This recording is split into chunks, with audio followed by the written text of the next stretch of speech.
the show in down there, Bubbles. Hey, we're live. Hey, good morning. It's 5 a.m. Mester Scrum Show. I hope you're doing well. As soon as I say I'm doing a thing, this one, she comes over. Bubbles. Hi, Bubbles. Say hi, Bubbles. Oh, poor baby. Yeah, there's Bubs. Jerry's on my lap here. He's just cuddling up with me. I don't know what you want, Bubbles.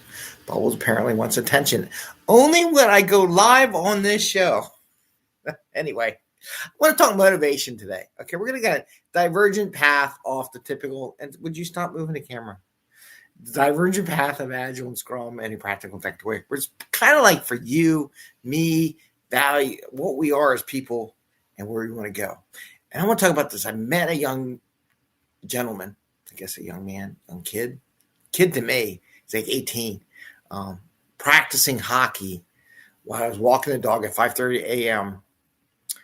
And I had to stop by and ask him questions. So I want to share what we talked about a little bit and the conversation. And he said he wanted to be the best. And that's why he's out there every day. He told me at 4:00 a.m. So we're going to talk about that a little bit. Put me to shame. I get up at 5, but he's up at 4 out there already practicing. So I get a long ways to go. I should learn something from this 18-year-old. So we're going to talk about that today. And this is the 5 a.m. Mester Scrum Show where we talk about Scrum and Agile in a practical and tactical sense. But today we're going to talk about motivation, just goals, getting there, things like that. That we kind of talk all around it, but I'm going to use this kid's response to summarize a lot of this stuff. So with that, I'm just going to go right into it because I'm kind of late today and I got a meeting in a little bit, so we got to get going. So I'm out walking the dog. I've seen this kid a few times practicing early morning, and I've noticed it. And I'm like, okay. And now my kid's playing his hockey, and I'm like, okay. So I had Jerry dog here who was sound asleep. What did you? I have Jerry dog. Oh, drop your squirrel. Sorry, here. Let me get your squirrel for you. There, he's got a squirrel. He's happy. Well, he has this squirrel. We were walking, and I saw him, and I figured I would walk back. If he was still there, I was going to talk to him. So I went over and talked to him the other day. And it was about 5:30 a.m. because I was out walking Jerry at 5 and getting stuff done. I'm like, okay, let me talk to him. So I said, what you doing? He says, I'm practicing hockey. Obvious, right? He's outdoor. There's no ice, no nothing, just in the street thing. And I should mute this sucker. All we need is that to go off, right? So he's at the restaurant. I say, I'm like, why are you out here though? Why are you out? Because he's like, because I want to be the best at my position. I want to be the best hockey player. And he's 18. I said, well, how long have you been playing hockey? It's like 5 years. So that means he started at age 13, right? He decided he really likes hockey and he wants to be the best there is. He's now 18. I think he wants to try out for some of the teams, professional teams, stuff like that. But I'm like, okay. I said, what time do you start? He's like, I'm usually out here about 4 a.m. and then I go to another rink. Anywhere I get ice time, I'm out there on ice. I was kind of impressed. But he's really been out there because the next day I took Eddie, my son, the co-host, who has the 14 million views on his little show, and just to meet him. And just ask questions and introduce him and ask him some questions. I might try to work out a deal with the guy. Maybe he can coach my kid. I'll give him some money, just some hockey money because hockey's expensive. So you get some ice time or whatever. And just give him tips and training for maybe a week or something.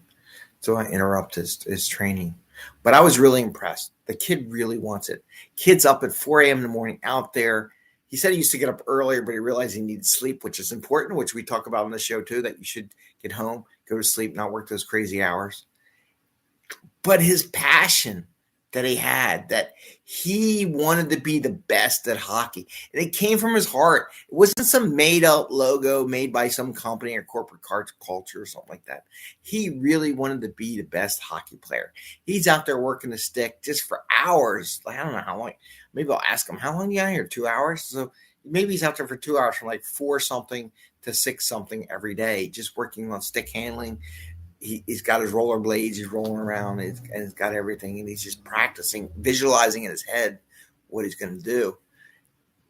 And I just thought it was amazing. And it just put me to shame because Because sometimes I'll be honest with you, I haven't been getting up and the passion hasn't there. But if the 18-year-old kid sees the passion, why can't I? Why can't you have the passion to grow and work at what your craft is, to be that professional? He's he's working out at 4 a.m. in the morning at age 18 to do what he wants to do. I think that's amazing. And he really impressed me. Anybody who can do that, to say, I want to be the best at my skill, my craft, and be up there and practice it, is pretty cool. And the one thing I want to say about that, and even I need to take some classes, because I want to take some different classes in areas of Agile and Scrum and coaching and enterprise stuff and transformation that I haven't really taken before, to learn a couple new things. There's absolutely nothing. And then people ask me, why do you have so many certs?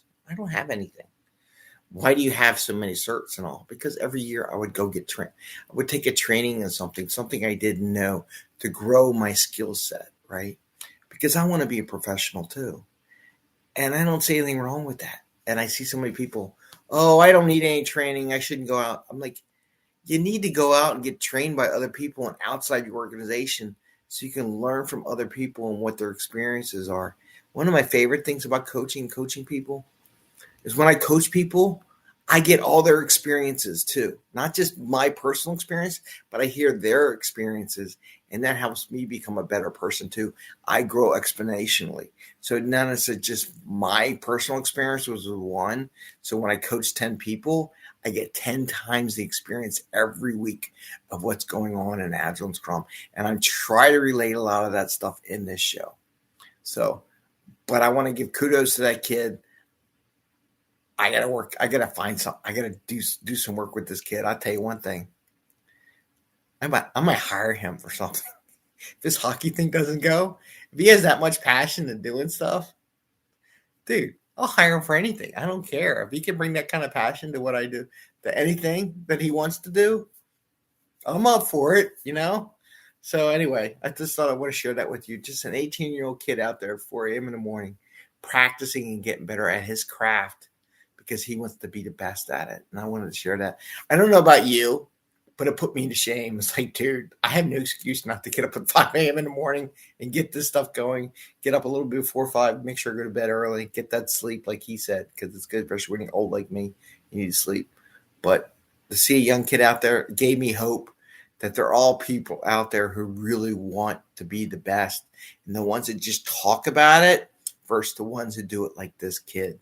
There's a lot of people that talk out there that don't know what the hell they're talking about, but there's those people out there that practice it every day and work on their craft and work in the trenches and just do the grind, that will be the best one day, or are the best. I actually think he's probably one of the best just from the attitude, but I wish him luck. Anyway, wanted to share that with you, a little story about goal setting, figuring out your goal and working towards your goal. It's just not going to happen. Well, it could happen by chance. You could win the lottery, but most people don't, right? You got to work at it. And the fact that they're practicing he's out there at 4 a.m. every day, makes all this other stuff like easy peasy, right? So I wish you best. Have a happy Friday. Happy scrumming. Right, Bubs? Bubs says goodbye. You want to say goodbye to everyone? Come here. You want to say goodbye? No? Okay. She doesn't know what she wants. Anyway, take care. Have a great day. See you tomorrow. Bye. See ya.